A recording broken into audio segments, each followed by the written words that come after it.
సరిచేసే క్రమంలో ఇవాళ రాజకీయ పక్షాలతో సమావేశం కావడం జరిగింది. దీనిలో చిత్రమైన విషయం ఏంటంటే, నారా చంద్రబాబు నాయుడు గారు మాజీ ముఖ్యమంత్రి, శాసనసభకు రాని ప్రధాన ప్రతిపక్ష నాయకులు సెంట్రల్ ఎలక్షన్ కమిషన్ దగ్గరికి వెళ్ళి కొన్ని విషయాలు రిప్రజెంట్ చేసి బయటకు వచ్చిన తర్వాత వైఎస్ఆర్ కాంగ్రెస్ పార్టీని విమర్శ చేస్తూ అప్రజాస్వామ్య విధంగా ప్రవర్తిస్తున్నామని, దొంగ ఓట్లను ప్రోత్సహిస్తున్నామనేటువంటి ఆరోపణలు చేసేటటువంటి ప్రయత్నం చేశారు. చాలా చిత్రమైన విషయం ఏంటంటే, ఆయనతో పాటుగా వైఎస్ఆర్సీపీని మోసం చేసి డబ్బు తీసుకొని తెలుగుదేశం పార్టీకి ఓటు వేసినటువంటి ఎమ్మెల్సీల్లో ఓటు వేసినటువంటి తాడికొండ శాసనసభ్యురాలు శ్రీదేవి గారిని వెంటబెట్టుకెళ్ళారు. దేనికి వెళ్ళారు? దొంగ ఓట్ల మీద ఫిర్యాదు చేయడానికి దొంగ ఓటర్ని వెంటబెట్టుకుని వెళ్ళినటువంటి సందర్భం. ఎంత దుర్మార్గం నాకు అర్థం కాల. వైఎస్ఆర్సీపీలో ఫ్యాను గుర్తు మీద గెలిచి మొన్న జరిగినటువంటి శాసన మండలి ఎన్నికల్లో తెలుగుదేశానికి అమ్ముడుపోయి చంద్రబాబు గారు చెప్పినట్టుగా ఓటు వేసినటువంటి శ్రీదేవి గారిని వెంటబెట్టుకొని వెళ్ళి మా మీద కంప్లైంట్ చేసే ప్రయత్నం చేస్తున్నారు. ప్రజాస్వామ్యం మీద గౌరవం ఉన్నట్టుగా నటిస్తున్నారు. ఇంకా నయ్యం, మేకపాటి చంద్రశేఖర్ రెడ్డిని, ఆనవ రామనారాయణ రెడ్డిని, కోటమిరెడ్డి శ్రీధర్ రెడ్డిని వీళ్ళు కూడా వెంటబెట్టుకెళ్తే ఇంకా బండారం బాగా బయటపడేది. నేను ఒకటి చెప్తున్నా ఈ సందర్భంగా, అసలు ఈ దేశంలో ప్రజాస్వామ్యం మీద నమ్మకం లేనటువంటి రాజకీయవేత్త ఎవరైనా ఉన్నారు అంటే 100కి 100 మార్కులు వేసేటటువంటి వ్యక్తి నారా చంద్రబాబు నాయుడు గారు. ఆయనకి ప్రజాస్వామ్యం మీద ఎప్పుడూ నమ్మకం లేదు. ఆయనకి నమ్మకం వల్ల ఉంది దేని మీద ఏంటంటే, క్యాష్ మీద, కుట్రల మీద, కుతంత్రాల మీద, మ్యానిపులేషన్స్ మీద. ఇవి చేస్తూ మాత్రమే ఇంతవరకు ఎదిగినటువంటి వ్యక్తి తప్ప ప్రజాదరణతో ఎదిగినటువంటి వ్యక్తి కానే కాదని నేను ఈ సందర్భంగా మరొకసారి చెప్పదలుచుకున్నా. ఒక్కసారి వెనక్కి వెళ్ళి చూస్తే ఈ రోజున ప్రజాస్వామ్యంలో ఎన్నికల్లో ముఖ్యంగా ఆంధ్రప్రదేశ్లో ఎంత ఖర్చు అవుతుందో నేను ప్రత్యేకంగా చెప్పాల్సిన అవసరం లేదు. Most costliest elections only in Andhra Pradesh. Karnataka కానీ, తెలంగాణ కానీ, నార్త్ సైడ్ కానీ ఎక్కడ చూసినా ఇంత కాస్ట్లీ ఎలక్షన్స్ ఉండవు. మోస్ట్ కాస్ట్లీయెస్ట్ ఎలక్షన్స్ ఏమైనా ఉన్నాయంటే ఆంధ్రప్రదేశ్లోనూ. కారణం ఏంటో తెలుసా మీకు? ఒకసారి గుర్తు చేసుకోండి. ఎన్టీ రామారావు గారిని దించిన తర్వాత గెలవడం కోసం చంద్రబాబు నాయుడు ఉపయోగించినటువంటి కుతంత్రాలు, కుట్రలు ఏవి లేవు, అన్నీ ఉపయోగించేశాడు. చివరికి ఓటర్లు కొనే పద్ధతుల్లో విపరీతంగా ఖర్చు చేసినటువంటి దుర్మార్గుడు, ప్రజాస్వామ్యానికి గొడ్డలి పెట్టినటువంటి దుర్మార్గుడు నారా చంద్రబాబు నాయుడు గారు. ఇవాళ ఆయన చెప్తున్నాడు ప్రజాస్వామ్యం గురించి. ఆయన చెబుతుంటే ఎలక్షన్ కమిషన్ దగ్గరికి వెళ్ళి వచ్చి చెబుతుంటే మనం వినాలా? అసలు బుద్ధి ఉందా నీకు? నాకు తెలియక అడుగుతాను. ఏం చేసావు నువ్వు తెలంగాణలో? తెలంగాణ నుంచి ఎందుకు పారిపోయించావు? ఒక ఎమ్మెల్సీ ఎన్నికల్లో ఒక ఎమ్మెల్సీని, టీఆర్ఎస్ ఎమ్మెల్సీని కోట్లు పెట్టి కొనడానికి నువ్వు ప్రయత్నం చేసి డైరెక్ట్గా పట్టుబడిపోతే కదా నువ్వు ఆంధ్రప్రదేశ్ 10 సంవత్సరాల వరకు రాజధానిగా ఉండవలసినటువంటి హైదరాబాద్ను వదిలి పారిపోయి ఇక్కడికి వచ్చినటువంటి సందర్భం. నువ్వు ప్రజాస్వామ్యం గురించి నువ్వు మాట్లాడుతున్నావు. ఎంత దుర్మార్గమైన విషయం నాకు తెలియక అడుగుతాను. అసలు కుప్పంలో ఏంటి నీ పరిస్థితి? ఇప్పుడు గెలిచిన ప్రతిసారి కూడా కుప్పంలో దొంగ ఓట్లతో మాత్రమే గెలిచినటువంటి రాజకీయ నాయకుడు నువ్వు. ఇవాళ దొంగ ఓట్లన్నీ తీసేసే కార్యక్రమం వచ్చింది. ఫిర్యాదులు వెళ్తున్నాయి. పర్ఫెక్ట్గా జరిగితే అవుట్.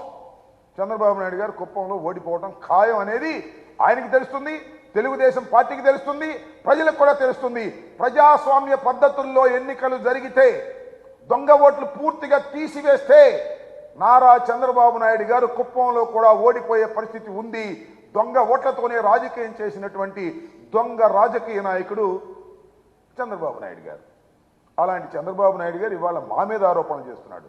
నేను ఒకటి మనవి చేస్తున్నా రాష్ట్ర ప్రజానీకానికి, మేధావులకి, ఓటర్లకి, మాకెందుకండి దొంగ ఓట్లు?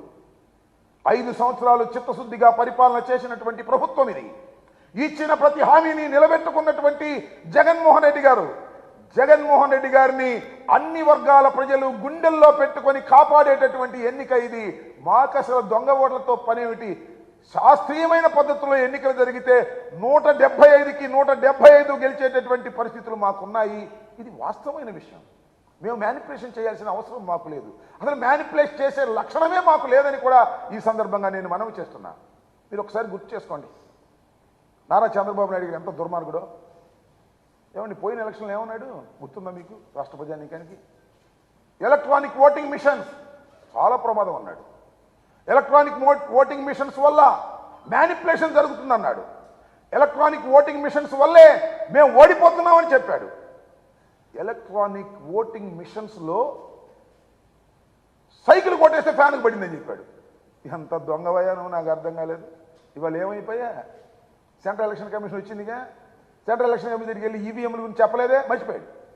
ఆ రోజున ఓటమి భయంతో ఆరోపణలు చేసేటటువంటి కార్యక్రమం.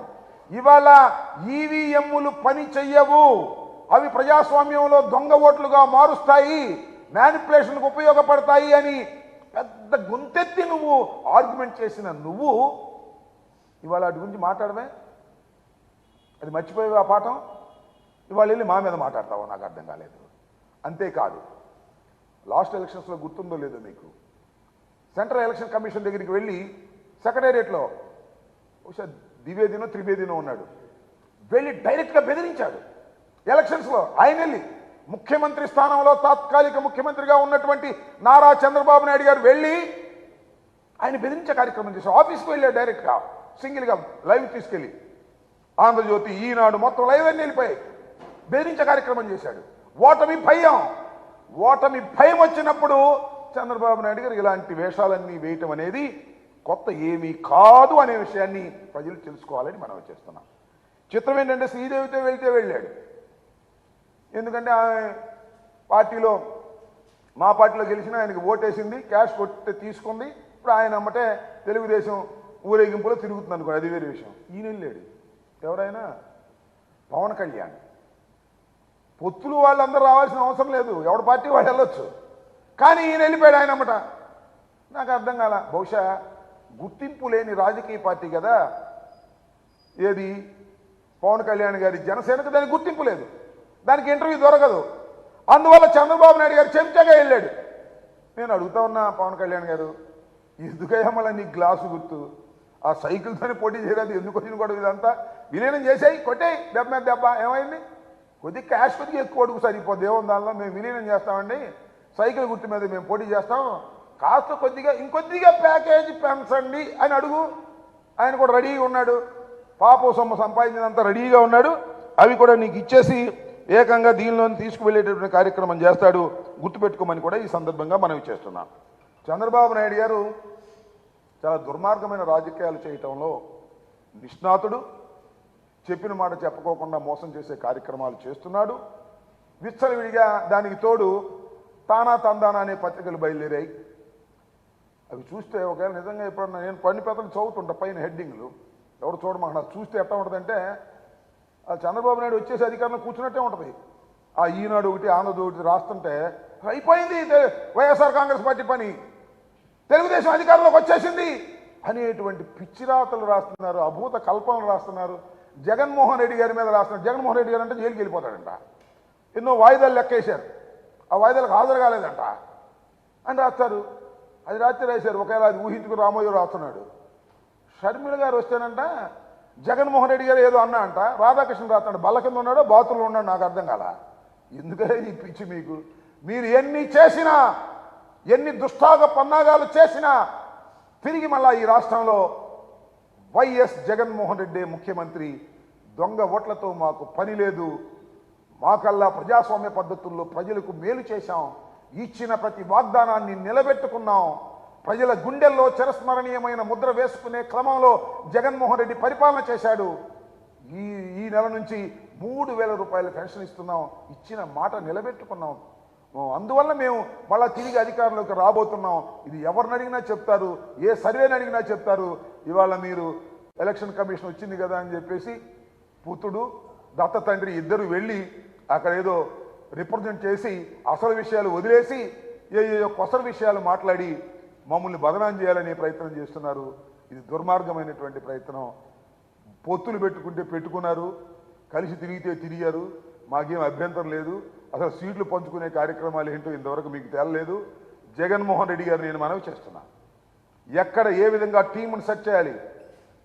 జగన్మోహన్ రెడ్డి గారి team 175 plus 25 team is ready. Team రెడీగా పోతా ఉంది. త్వరలో టీమును ప్రకటించబోతా ఉన్నారు. దానిలో అంటే ఆయన్ని మార్చారండి, ఈయన మీకేంటి బాధ? ఎవరిని మార్చితే మీకేంటి బాధ? ఏమయ్యా చంద్రబాబు, మేము ఎవరిని మార్చితే మీకేంటి బాధ? మా పార్టీలో మేము మార్చుకుంటాం, సమయాన్ని బట్టి మార్చుకుంటాం, వాళ్ళతో సర్దుకుని మేము టీం రెడీ చేసుకొని సిద్ధమవుతున్నాం. దానికి నువ్వేంటి ఆయన మార్చారే ఏంటో బాధ? ముసలి కన్నీరు. ఈయన మార్చలేదే ఏందో నువ్వు చెప్పినట్టు మార్చాలా? మేము నాకు అర్థం కాలేదు. నీ పార్టీలో నీ సంగతి చూడు. చాలా చిత్రం ఏంటంటే మీ అందరికీ మనవి చేస్తా, ఈనాడు ఎంత దౌర్భాగ్యంగా ఉంది అంటే, అంబటి రాయుడు క్రికెట్ ప్లేయర్ వైఎస్ఆర్సీపీలో చేరాడు. T20కి దుబాయ్లో ఆడటానికి వెళ్ళబోతున్నాడు. రాజీనామా చేశాడు, రాజకీయాల్లో ఉండకూడదు అని వెళ్ళి. అది ఫ్రంట్ పేజీ వార్త. అంబటి రాయుడు వైఎస్ఆర్సీపీకి రాజీనామా. 5 సంవత్సరాలు ఎంపీగా ఉన్నాడు. కేసినేని నాని వాళ్ళ అమ్మాయి కార్పొరేటర్గా ఉంది. జీర్ణించుకున్న తెలుగుదేశం నాయకుడు చంద్రబాబు అమ్మడు తిరిగినవాడు. రాజీనామా చేస్తే అది ఈనాడులో ఆఖరి పేజీ వార్త. ఏం పోయేగాలం వచ్చింది రామోజీ? నాకు అర్థం కాలేదు. ఇలా ఏదో ఒక విధంగా మ్యానిపులేట్ చేసి ఆంధ్రజ్యోతి, ఈనాడు చంద్రబాబు నాయుడు ఏదో గొప్పగా చూపించాలని, జగన్మోహన్ రెడ్డి గారిని చిన్నగా చేయాలని, దుర్మార్గుడిగా చేయాలని మీరు చేసే ప్రయత్నాలు ప్రజలకు అర్థమయ్యాయి. మీరు కక్కే విషం స్పష్టంగా తెలిసిపోతుంది. అందువల్ల ప్రజలు అర్థం చేసుకున్నారు, టోటల్గా ప్రజలు అర్థం చేసుకున్నారు ఈ రాష్ట్రంలో ఉన్నటువంటి పరిస్థితిని.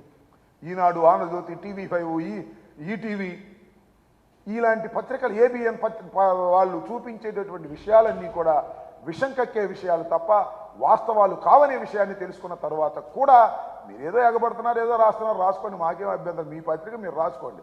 ఏదో స్వామి చెప్పినట్టు మీ జాంకాయ మీరు తినండి, ఎక్కడ ముంచుకు తింటారో ఎక్కడ తింటారో మీరు తినండి. మీ పత్రికల్లో మీరు రాసుకోండి. మీరు రాసుకున్నా ఏ విధమైనటువంటి ఇబ్బంది మాకు లేదు.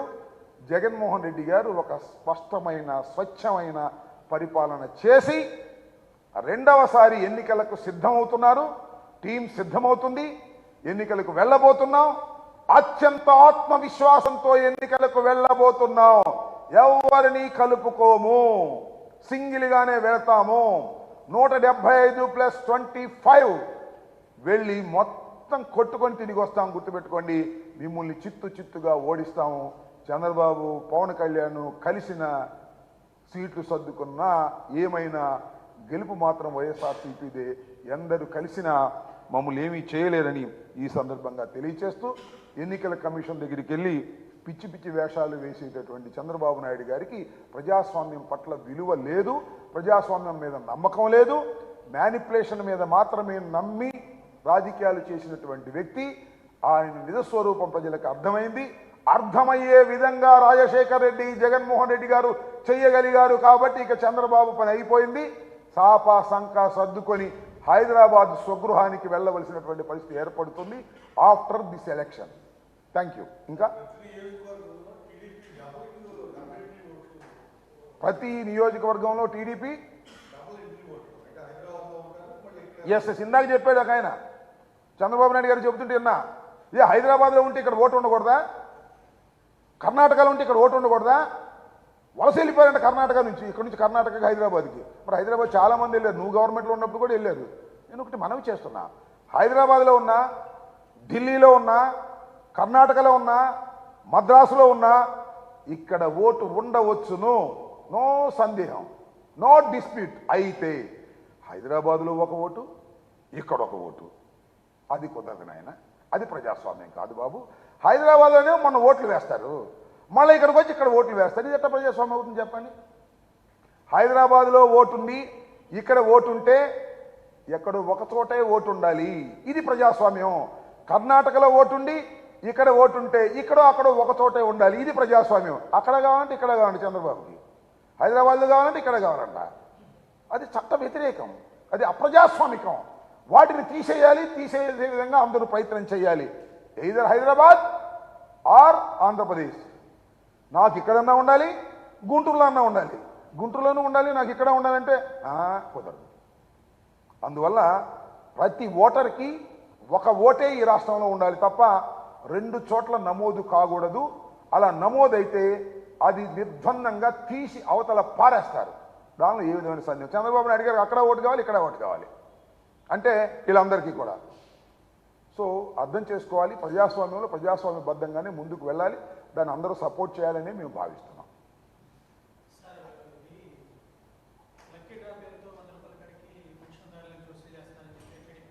ఎవరు?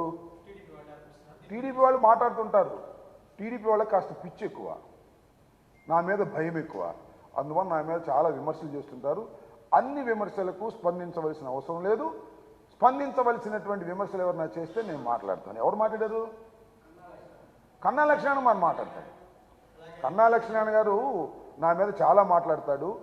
ఆయన అందుకనే ప్రతి పార్టీలో చేరటం, దానికి ఒక కన్నం వేయటం, ఆ కన్నం దొరబడి ఇంకో పార్టీలో చేరటం, మళ్ళీ ఆ పార్టీకి కన్నం వేయటం, మళ్ళీ ఇంకో పార్టీలో దొరకటం. ఇవాళ లీడర్లు అనేక రకాల పార్టీ క్లయింట్స్తో వాదిస్తుంటారు. అట్లాగే పవన్ కళ్యాణ్ మన కన్నా లక్ష్మీనారాయణ గారు కూడా కాంగ్రెస్ తరఫున వాదించాడు, బీజేపీ తరఫున వాదించాడు, ఇప్పుడు తెలుగుదేశం తరఫున వాదిస్తున్నాడు, రేపు జనసేన తరఫున, సిపిఐ తరఫున, సిపిఎం తరఫున కూడా వాదిస్తాడు. ఈ కన్నంలో దూరి ఆ కన్నంలో దూరి కన్నంలో అన్ని కన్నాల్లో దూరేటటువంటి మహానుభావుడు కన్నా లక్ష్మీనారాయణ గారు. అలాంటి కన్నా లక్ష్మీనారాయణ గారు విమర్శలకి స్పందించవలసిన అవసరం ఉంటే స్పందిస్తాను, స్పందించవలసిన అవసరం లేకపోతే స్పందించను. ఓకే, ఇంకా రైట్.